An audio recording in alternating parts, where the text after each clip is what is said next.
Hi, it's Jasmin.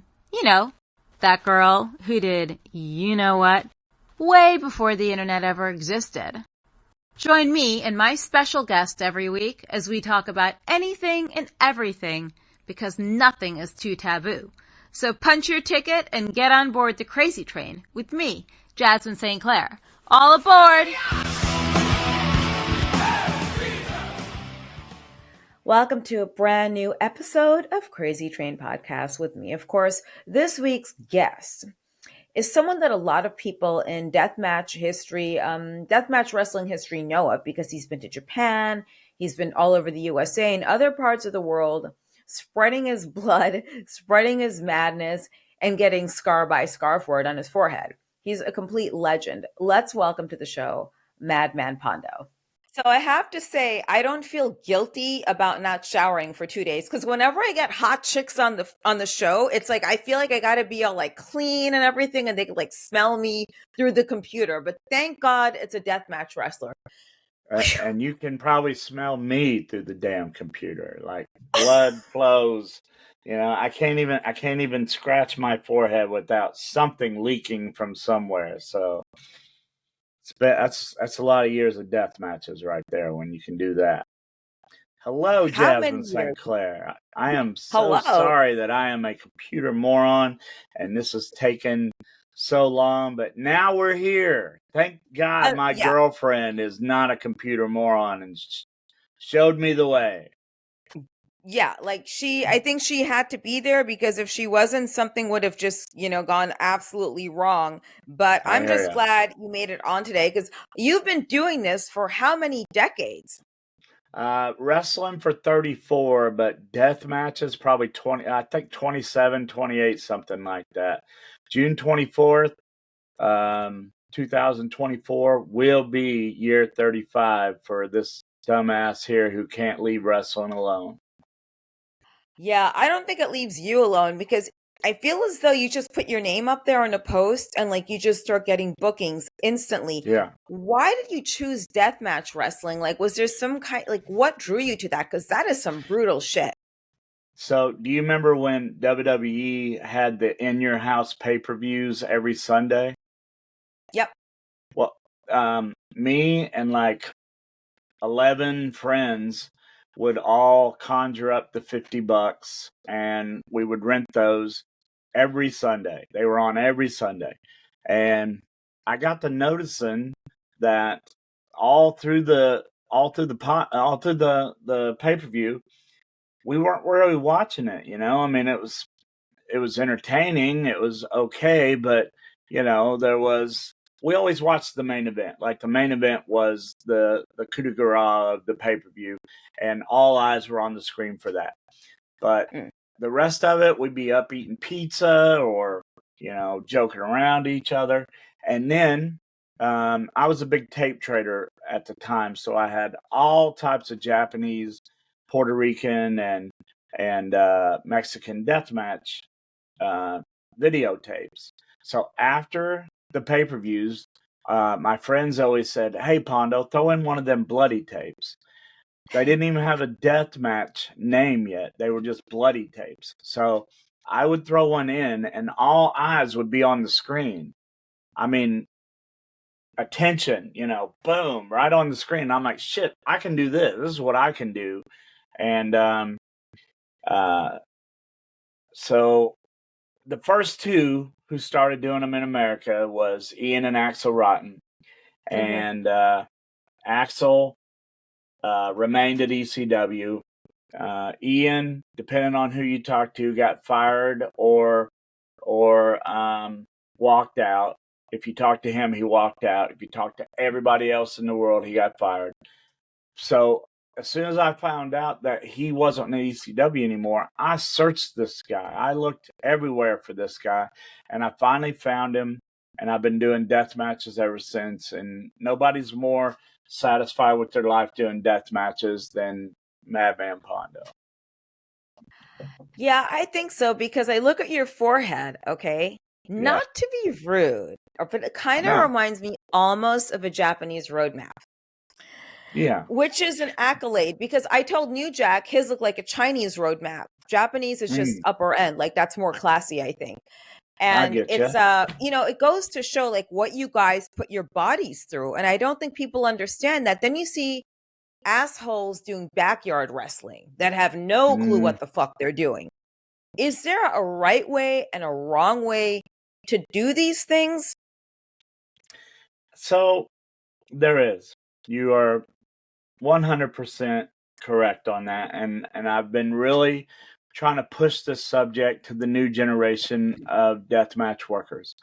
If you watch death matches today, and I'm not running them down, death matches are at an all-time high. You got to agree to that, right? Like Yeah. it was Hmm. so hard for deathmatch workers to start out with, but now, fuck, there's GCW, there's ICW, there's Horace, the list goes on and on now. That shit wasn't back then. And death matches today, if you watch them, there's so much swinging light tubes, there's so much swinging shit. But if you watch a good death match, yeah, if you swing a light tube, you get a pop. If you swing two, you get a smaller pop. 3, 4, 100, nobody gives a shit anymore. But if you set those up and you do creative moves through those light tubes, the fucking roof comes off the place. So I do my best for the new and trust me, I've gotten onto wrestlers. Even our buddy Akira, I had to get onto him. He Mm. they will take a tube, both hands, and they'll break it over their own head, or they'll break them over their hand. Why would I sell that later on if you're going to hit yourself in the head with it and then try and get cheers? So yeah, there's a lot of differences between deathmatch now and then. A lot of people say, and I'm not bragging on myself, a lot of people say that Madman Pondo appreciates the art form of death matches, and I do. Necro does. So many wrestlers forget that there's an art form, and that's why Jim Cornette goes so fucking nuts, because these guys just swing on each other. I'll give you a for instance. So for New Year's 2 years ago, me and Matt Tremont wrestled each other. And I told him, I said, hey, let's not swing one tube. Let's do moves through them. And Matt's like, okay, why would we do that? And I said, just trust me. So then at the end of me and Matt Tremont's match, people got on the internet talking about how innovative me and Matt Tremont was. We wasn't innovative at all. We was just different because we didn't swing the shit out of them, and shout out to Matt Tremont. That was a hell of a match, but I will never let another man throw a cinder block at my head. That put me out for about 10, 15 seconds. And then I was good, but never again, never again. But yeah, that's the difference. The art form of it is, I don't want to say leave, because, man, there is some creative shit going on in death matches today, but it's the leading up to the creative shit with the swinging, or the tossing, and I wish deathmatch wrestlers would realize they're going to get a lot farther without all that swinging. Well, it's sort of like what I see in some companies today. It's a bunch of young kids, right, doing big Mm-hmm. moves just for the Yes. sake of doing big moves. There's no storytelling. And yeah, I mean, Necro kind of pushed. I'm in the whole deathmatch wrestling world now, Yeah. because now You I guess are. you could say I'm officially a deathmatch wrestling manager. Not all the You girls can handle the damn glass. well. You That's can't right. handle the glass in the ring with heels. You can't handle it being outside of the ring. When you get cut with it, it happens, guys. And That's that's it. what it's fun though. Um, Yeah. but I think, when you see these kids doing all these things, and I get concerned for Necro, because sometimes some of the shit these people say to him, like what they're going to do, it's like, Number one, you never So tell the veteran in the business what they're going yeah. to do, especially if it's Necro Butcher. And it's the same correlation. Do you see any of this ever changing back into senseful, purposeful, like less is more, basically? Well, it's funny you saying that, because I get these wrestlers who's watched me for years, and they're like, "Man, I saw on this one match you did blah blah blah," and I'm like, "Guys, that was 20 fucking years ago. I'm 54 now. I can't be, jumping off of balconies and shooting my spleen out my asshole or nothing. Like you gotta move with me. If you say, do I ever think it's gonna go back? No, I do not. But I will say this. If you don't evolve with professional wrestling, you might as well get out of professional wrestling, because to get along with everybody is farther in the business. If you just keep fighting it and fighting it and fighting it, you know, after a while, nobody wants to book you anymore. Nobody wants to put up with you anymore. So I have learned that you need to evolve with professional wrestling, and that means putting up with the guys who don't want to do a job, putting up with the guys who they think because they have that belt around their waist or on their shoulder that they actually won something. I will say this. I'm not a belt mark, but Hmm. now I have had the JCW heavyweight title twice. I've had the JCW tag team titles twice, and I've had the Big Japan Hmm. Deathmatch Championship. Now, those are two companies that are relevant to the fucking world, not just to the small town city of bumfucked Indiana. Um, they are all over the place. Therefore, those belts mean something. But I have went to companies where guys say that I am a 17-time world champion, but if they leave the area where they're at, nobody knows who the fuck they are. So you have to pander to these guys because you never know who's gonna, So he's my partner and everything, but Necro likes to show the new generation that, hey, this shit's real. But what Necro doesn't realize is the guy that he's kicking the ass out of might be running a company someday. Get along with these guys. And I'm not saying he doesn't get along with these guys. He does. He gets along great. But he might, and you're next to the ring, he might put a fist in their eye. He might jack their jaw, which I do not do. So, but he is a firm believer in what he believes. I'm a firm believer in what I believe. And uh, I evolve. I evolve with what's going on. Yeah.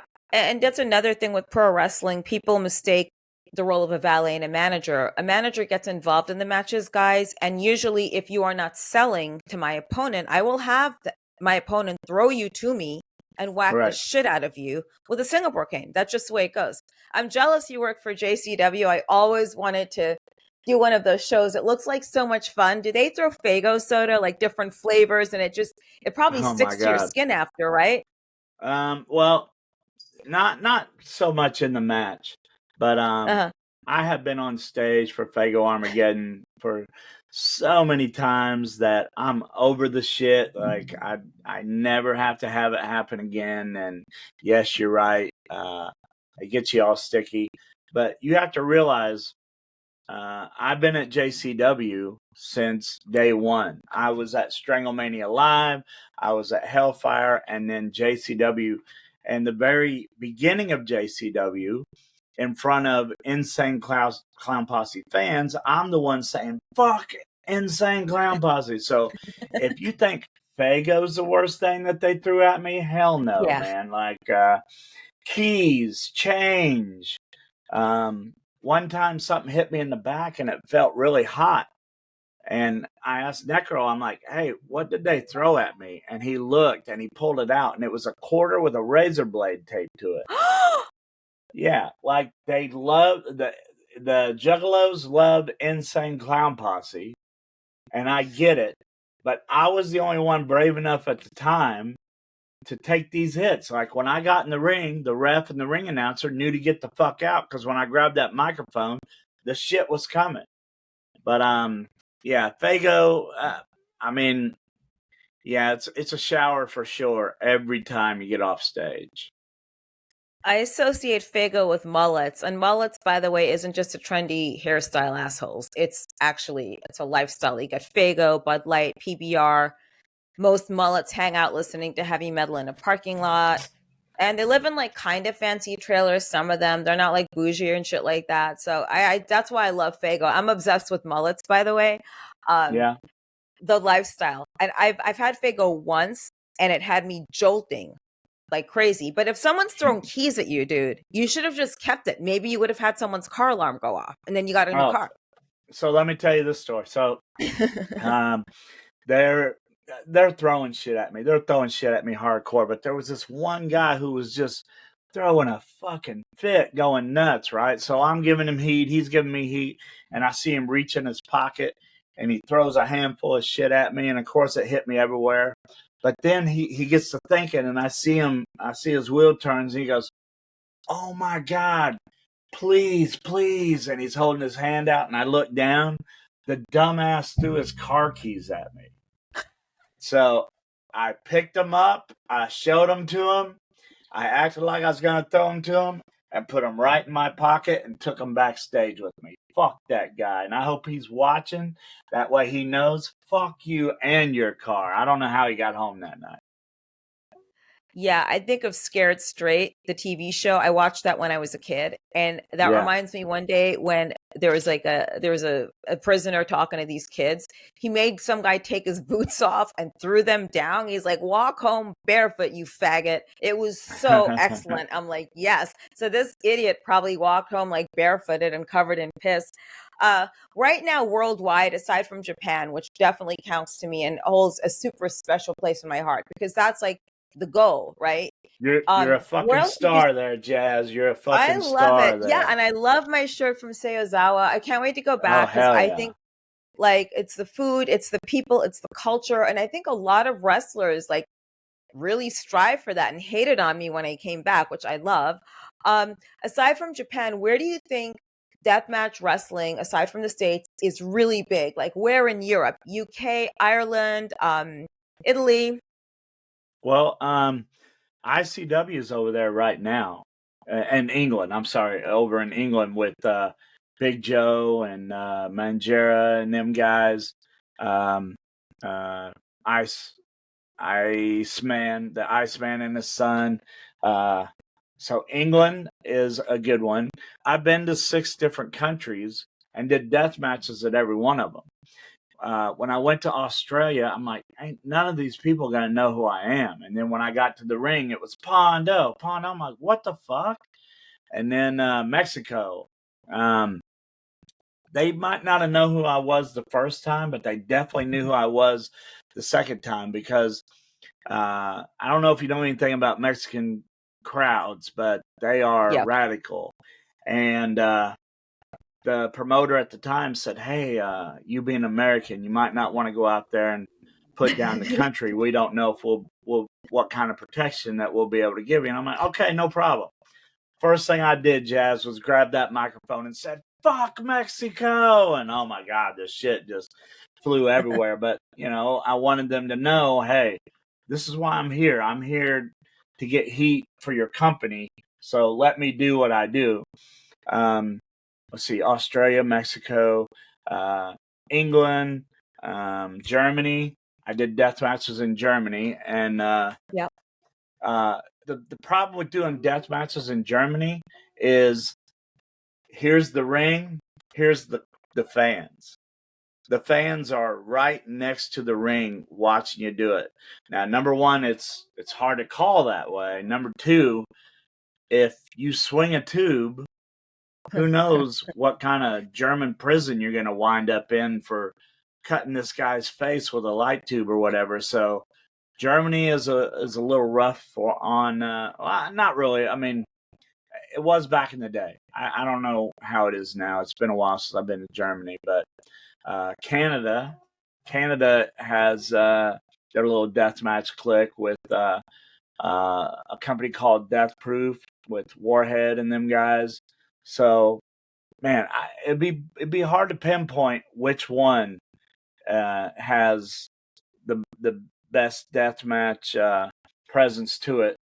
But I mean, it's got to be Japan. Japan, Yeah. I mean, we got BJW, we got Freedoms. Every once in a while, there's an Onita show at Tiger Pro. I mean, and as you know now, we are so much more respected over there than we are in any other damn country. Like when we get done, those people are handing Necro beers. They know I like Godzilla. They're handing me Godzilla merchandise. They're loving Jazz and they're buying all her shit, and Akira's cleaning house. Fucking Drake Younger's cleaning house. All these guys. Japan is the most appreciative death match. Actually, the most appreciative wrestling fans we have. Because when Vince called us out and said that we're sports entertainment, Japan's like, we don't care. We still believe what we believe. Please do what you do. And I appreciate the whole country of Japan for that. Yeah, Vince making comments. Shouldn't he be getting a dildo up his ass and like having it pulled out and shitting on someone right after or something? But Well, anyway, what do I I wonder know? what wrestler he would name that dildo after. I think he's The been. dildo? Shawn Go ahead. Michaels. Oh, Maybe the it's Shawn Shawn Michaels one. Michaels. There you go. I've been going off on the Vince McMahon scandal for like 2 weeks. I've been having a field day with it, and I've tagged him in like every single post. Because Oh like you yeah. don't hear about this type of shit going on overseas, guys, because people have respect there. Yeah. And secondly, you don't have as many girls or any women involved in this as much, except the wrestlers, but they'll fuck you up, I think. What would you say, aside from respect, is the difference between American versus Japanese deathmatch wrestling? I personally felt that things were like paced out better Well, I in will Japan. say this. I remember Jasmin St Claire looking at me and saying, "I wish there was another girl over here managing with me." And I looked at you and I said, "Why?" And your wheels turned and you said, "You know what, Pondo? You're fucking right. I'm here and they're not." So that that already you already know that women aren't really accepted. Not really. What's the word I'm looking for? I Anyway, would they say really go ahead. no, absorbed. Absorbed. Um, they don't really like a Big Japan. There's barely any women there. There has been, but barely any. But Jasmine's there.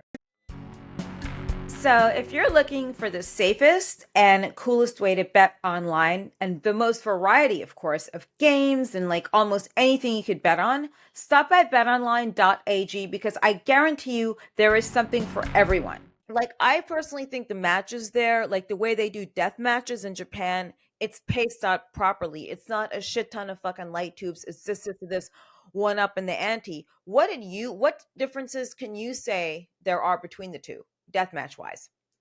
One thing that I know that is a huge fucking difference. When they put those wall of light tubes on the Mm. ropes, in America, that takes God knows how long. In Japan, we'll be sitting there and they'll be like, "All right, you're ready." And they're like, "Holy shit, they got those up there already?" So they've already got their shit down pat on how they need to set everything up. Uh, Clean up in between the matches is very, very fast. They don't Mm-hmm. fuck around with like one or two guys. You've seen it. They've got Oh 6 or 7 guys. They've got 3 on the outside, 4 on the inside of the ring. So that is a big difference right there. The only way that I can difference the wrestling of Japan and everywhere else, it's a different reference.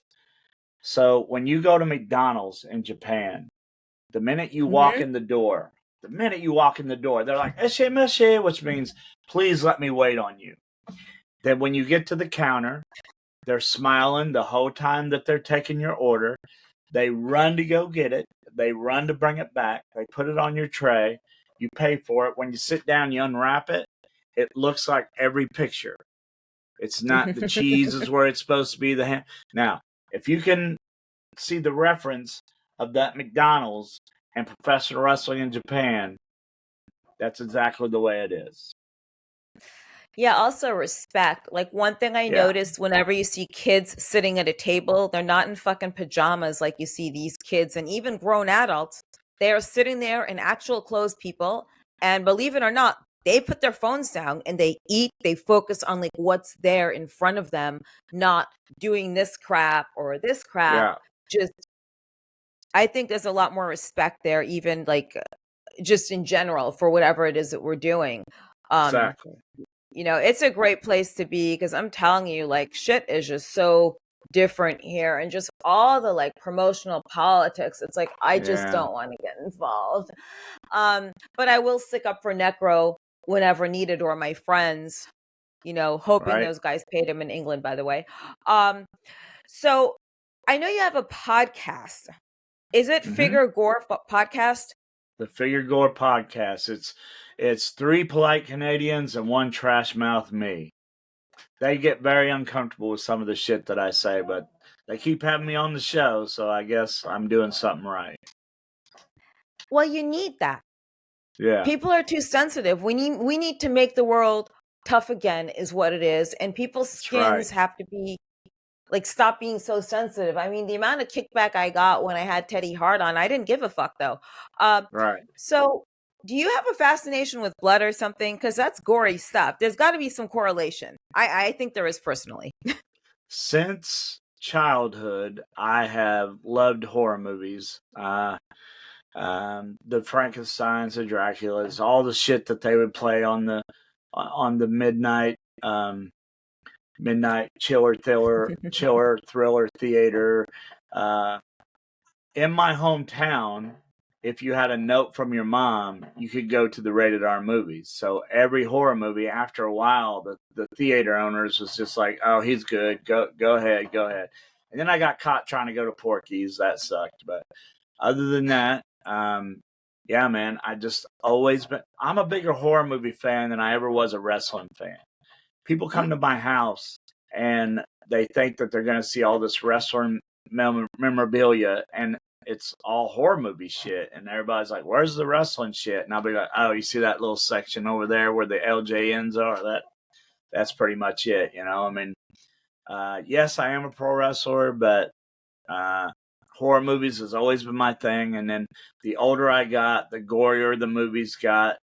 I love that shit. And then, like I said, I did not get into wrestling thinking that I was going to be one of the PWI top 10 bloody wrestlers of of the United States or of the world, but I am listed as one of the top 10.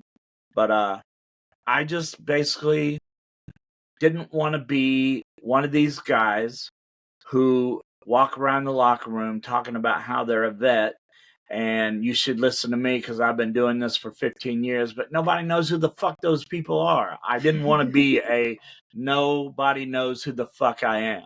So I figured out how to get my name out there, and it's one of the best decisions I've ever made, switching over to death matches. And now people call me this legend. I'm not a legend. Terry Funk and Ric Flair are legends. They call me an icon of death matches. I'm not sure about that word either. What I am is I'm a guy who likes to have a good time, and a whole bunch of people noticed along the way. And that's my description. Do you have life insurance? I have insurance, but not like if something happened, I don't know if my state insurance would be able to do anything, but I'm doing okay. I'm doing okay. I don't have any. I don't know if you've noticed or not. Last time you saw me, I was 332 pounds. Yeah. I am now 235 pounds. Good for you. You Yeah, go. that's right. That's And important. now I have a It's got to be the new girlfriend. girlfriend. It took surgery. It took gastric sleeve, but I got one talked into me, Jazz. I'm like, hey, hey, I promise you I'm a good guy. And here I am. I'm using her computer right now. Yeah, no, I'm sure. Like, I think people really think that deathmatch wrestlers are these crazy monsters. The worst pickup line I ever gave a guy. was I want to cut you and have sex with you in your own blood. And I forgot the guy was like a deathmatch wrestler. But it'll never happen. He's all the way overseas. So I don't have to hold truth to that. Like I really don't. It's gotta be some major hotel bills sometimes, right? Because you're cleaning Not for yourself up from all me. the blood. Not for me. No? I check out, I get in the car, and I go the fuck home. Okay. I have had to pry the sheet off my back, but it's not my sheet. I mean, you booked me, you put me in this room. I gotta sleep. I mean, yeah, I I do hear promoters now saying if I have to pay for hotel bills for anything, that's coming out of your pay. But I've never really heard it coming out of anybody's pay. They don't really care. I think they've had like worse at some of these hotels. What do you think you'd be doing if you weren't wrestling? Man. So all my jobs, my first 3 jobs that I ever had was video stores, which I love those days, but there's no such thing as a video store anymore. And then every job after that, whether it be delivering pizzas, Uber, DoorDash, and professional wrestling, all is driving your ass off. So it would probably, whatever it is, it'd be something driving. I can almost guarantee you. So I've never been one to try energy drinks for too long because they're always really sugary. They amp you up. But I decided to try Tiger Life. That's TIGERLYFE. And no, it doesn't have anything to do with Joe Exotic. TigerLife.com. They have an amazing energy drink. No sugar added. It's completely clean energy. It's made here in America. And they have a couple of really cool flavors. It actually has cane sugar in it, which is pretty good, but zero sodium. So that means you will not get bloated. This definitely amps me up. Sometimes I do it when I'm about to do my live stream or if I just need a boost in the middle of the day. So Tiger Life, have some and make sure to put in the code Jasmin, JASMIN for free shipping. UPS, something like that. They have good health Maybe. benefits with UPS. Imagine having Pondo as your UPS driver. That would be super cool, I think. So And I would it would be. deliver. I would deliver pizzas, and people would open the door, and they'd be like, "Oh my God, are you Madman Pondo?" But I'm delivering pizzas. I don't want them to know it, so I'll be like, "Man, I wish I was. That guy's popular. I must look a lot like him, But I could fool some of them I couldn't. Yeah, it's tough sometimes. Um, like I was at the gym in London and I knew who the guy was and like he wanted everyone to know who he was because he looked the same way as he did on the TV show with the same type of clothes and he's like looking around to see people know that's when like you totally have to kayfabe someone. I'm not going to put you Yeah, over. You right. want to be recognized. Like seriously, what was the scariest movie you saw? Like to this day, if you had to pick like two of your scariest ones. So when I was a child, did you ever see Phantasm? I sure did. I have no idea why, but that was the one. I think the scene, it was even a dream sequence when Michael was laying in the bed and the tall man's over top of him and all the dead bodies come out of the grave and Yeah. grab him. Well, that was hard to sleep at night, You're just waiting on all these fuckers to grab you over. But to beat that fear, I got him tattooed. I got the tall man tattooed on my calf with the Oh. autograph. And then the second one that still holds up today has to be The Exorcist, man. Like that was so. Back in the day, they re-released The Exorcist when I was 13 years old, and like I said, as long as you have the note, you can go to those. So I'm in the theater and all these adults, and I mean not one set, but a bunch of sets, was like, "Hey, little kid, you might want to sit with us. This is going to be a very scary movie." Well, I had already read in the magazines everything that was going to happen, but I wanted to see how they made it look. So halfway through the movie, when Linda Blair is, masturbating with that cross, uh, you my family, we didn't make fun of religion, and she's saying F God, and all this. And as a 13-year-old child, I start laughing, and all these adults are turning around like, what kind of hell child do we have in this theater right now, you know? But yeah, I would say The Exorcist was world scary, and Phantasm was scary to me. Yeah, I met Linda Blair at Chiller one year, and she was hitting on New Jack years ago, obviously. So I think I kind of had a feeling that's who she'd try to end up hitting on, not like Jack Victory. So it's one of those weird moments.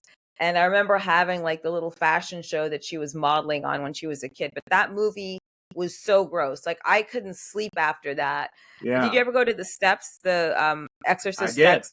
Sure Yeah, did. in Washington. I went to ICP got listed as a gang, and we did a march uh in Washington around the Lincoln Monument and the Washington Memorial.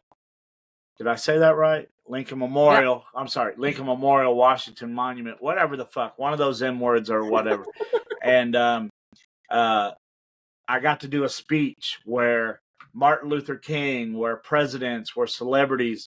I got to do a speech in that fucking area right there in front of the water. And of course, I talked about Forrest Gump because he's the main one that I knew that was in that water. And then the next day, we went to the wax museum there. I can't remember; it might be a Madame Zuzu's or something. But then Mhm. my buddy Terry was skimming through, and he goes, "Did you know the Exorcist Steps was here?" And we went straight there. Yeah, if you go on my Facebook and look, I went to the Exorcist Steps. The problem with it is it's a exercising thing now. Like joggers Yeah. are annoyed that we're there, and here I am hanging myself upside down on the steps like I'm Father Karras, taking pictures and shit, and they're just looking at me like, "Get this fucking asshole out of here," you know? I think it's great. Fuck them Hell if they yeah, can't take a joke. that's What's the right. do you own any model kits, like any of the Aurora Glow kits, like the Hunchback or the Witch or the Guillotine? I am the fucking worst with patience and trying to put shit together and stuff like that. But I do own uh, all types of figures, all types, not tall, not toys, not dolls. I have action figures of all the horror people. I have Leatherface figures signed by Gunnar Hansen, who you can't get Oh, anymore. I have yeah. Robert Englund's Freddy Krueger figure, which I don't know if you knew I did a movie with him, so I had that signed. Uh, I hadn't met Nick Castle yet, but I have Tony Moran's autograph on my Michael Myers figure. I have um oh let's see, I said Michael Michael Myers. Moran. Who's the fourth one? There's a fourth king. Um Kane Freddie. Hodder? Who? Jason. Yeah, I'm sorry. Thank you. Yeah. Kane Hodder on my Jason figure. Let me tell you this cool Kane Hodder story. So before I had ever met Kane Hodder, I went to a horror convention, and I'm waiting in line to get his autograph picture. And it was a long ass line. And when I finally got up there, I'm standing at the table, and he kind of looks up at me and he goes, "Hey, did you want a picture?" And I said, "Yeah." And he goes, "Which one did you want?" And I looked and I said, "I'll take this one." And he goes, "Pondo, right?" Jazz, it was probably one of the gayest moments I ever had in my life. I was just like, "Are you? How does this guy know who?" You know? And then he pulled his sleeves down and he had Hatchet Man armbands on. He's like, "Man, I've been a juggalo for blah blah blah years. I know exactly who Madman Pondo was." That was a good one for me right there. That's incredible. I got to Yeah. talk to him about that because I've seen him at like every horror convention.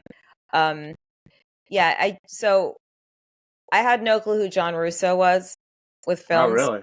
Yeah. Oh, this is crazy. I used to sell vintage toys and collectibles when I was in Uh huh. college. So I did the very first Triller convention, right? And there's this company called Scream Queens Illustrated. And Oh, I some remember people have I found remember the Screen Queens. Right. I didn't really look the same. But, well, I didn't. I just had some work done. Um, and people still dig up these photos. They find the old VHS tapes I was in. And this guy that directed this movie that I was in, it was John Russo. I had no fucking clue. And this girl named Stacey Warfel was in it. Debbie something or another. And like recently, some more photos resurfaced online. It's like the damnedest thing of how small that world is, you know? Yeah. And that's like my only connection to these things, and not even knowing who John Russo was. What did he direct again?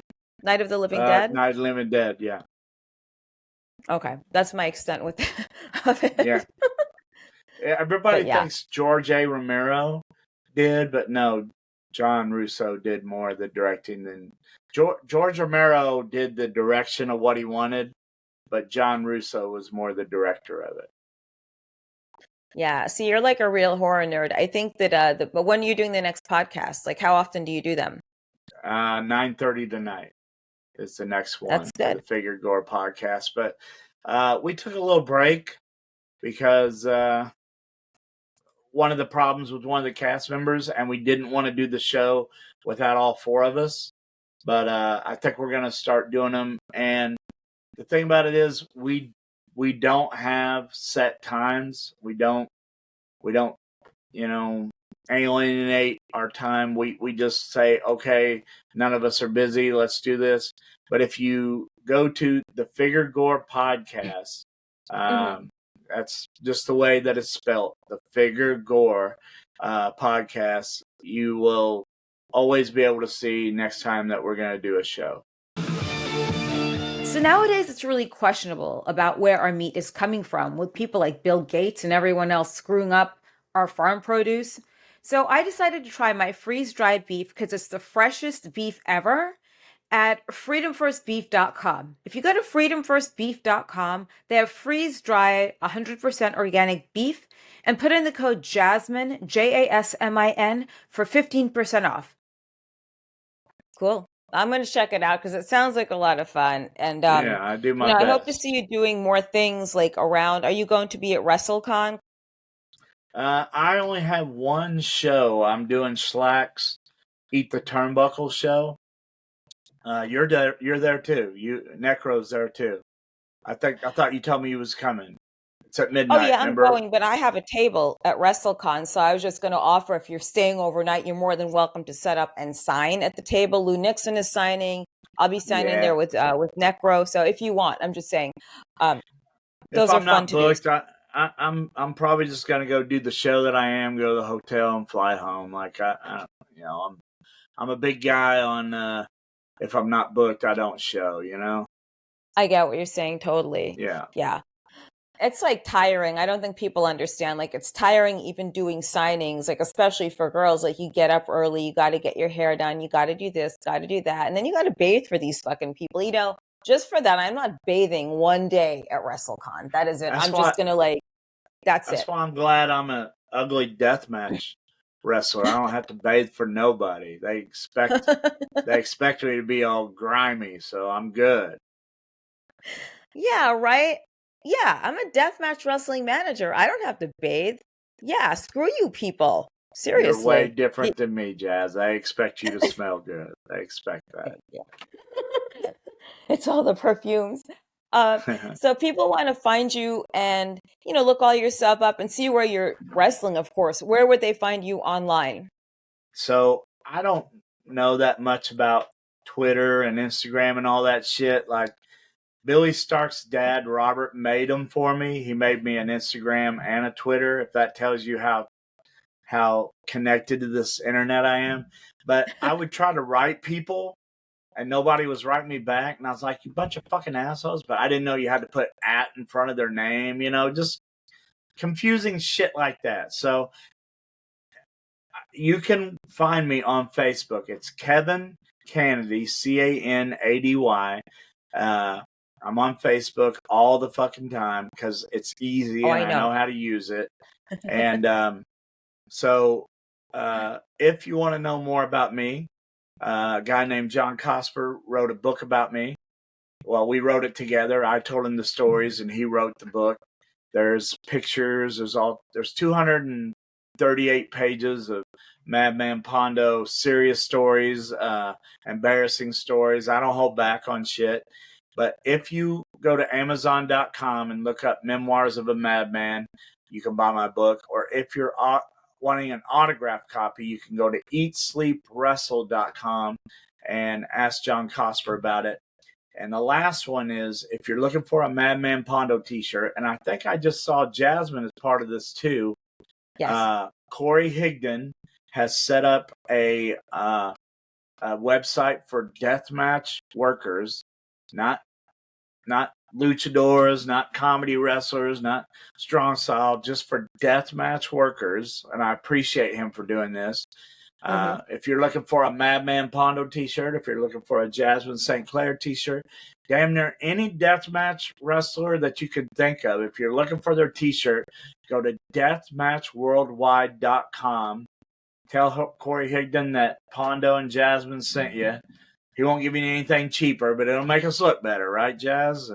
Oh, And 100%. And it's important to support the deathmatch wrestling scene. We're sort of a subculture in and of its own, that everything, like something means a lot to everyone around it, guys. Because I had Veronica Kane on. She does a lot of the nursing for the wrestlers at some of the shows. She's now coming out with these little kits for like deathmatch wrestlers to have. I mean, we like getting all the support in the world because these guys have definitely earned it. I mean, you see the scars, you see the insanity in the ring, and just how this works. So yeah, I'll make sure everyone follows you. I'll find your little socials, and if you just go on my Twitter, you could see I tweeted at Vince McMahon a shit ton of times. That's how you write to someone. He hasn't replied to me yet though. So maybe your girlfriend could help you out with that, because it seems like everything's on social media these days. It's insane. I need the help. I need the help. I need a lot of emotional health right now. But thank you so much for joining us right now. And I will see you at WrestleCon. I'll see you back in Japan. I cannot wait, because that's like the happiest experience in wrestling to this day. Yeah. And yeah, guys, pick up Big Japan Wrestling stuff. Like, go online, look at the merch. It's really cool and it's different. And they have some of the best matches there in the world and the best wrestlers. It's really different. It's special.